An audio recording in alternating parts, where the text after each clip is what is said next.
का गुणांची पूजा आहे महाराज, अवगुणाची नाही. म्हणून आम्हाला थोडंफार मानतात हे आमच्या वक्तृत्वाची पूजा आहे, यांच्या स्वराची पूजा आहे, यांच्या नाही का तालाची पूजा आहे. माणसाला कोण विचारतं? हां, आणि एखादा अवगुण असेल तर पायातल्या चपलीने आमच्या डोक्याची पूजा आहे का नाही आहे? एक जरी अवगुण.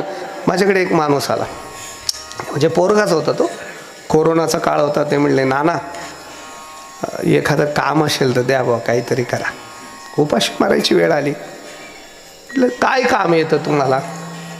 तो म्हणले काही नाही, ऑफिसला ठेवा, अकाउंट बघेल सगळं तुमचं, टॅली वगैरे सगळं येतं मला, कॅम्प्युटर येतं, अकाउंटचं काम बघेल मी. म्हटलं आता ऑफिस बंद आहे, करू काय? मग घरी ठेवा. घरी काय करशील?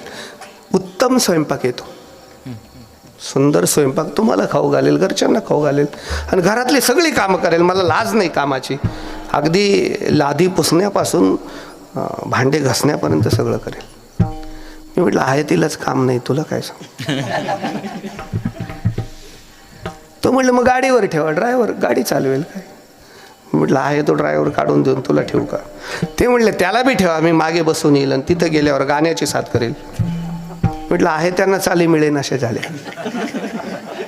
ते म्हटलं मग पकवाज वाजवेल. म्हटलं तिथं पकवाजही असतात. अलीकडे गायक आणि कीर्तन नाही का वादक जर कीर्तनकार बरोबर घेऊन गेला तर लोकांना तो कीर्तनकार जड वाटतो. नको बाबा, आहे की नाही? अर्थात त्यांचं नियोजन असतं, गावात इथं आधीच नियोजन असतं, पुन्हा आपण बोकांडे.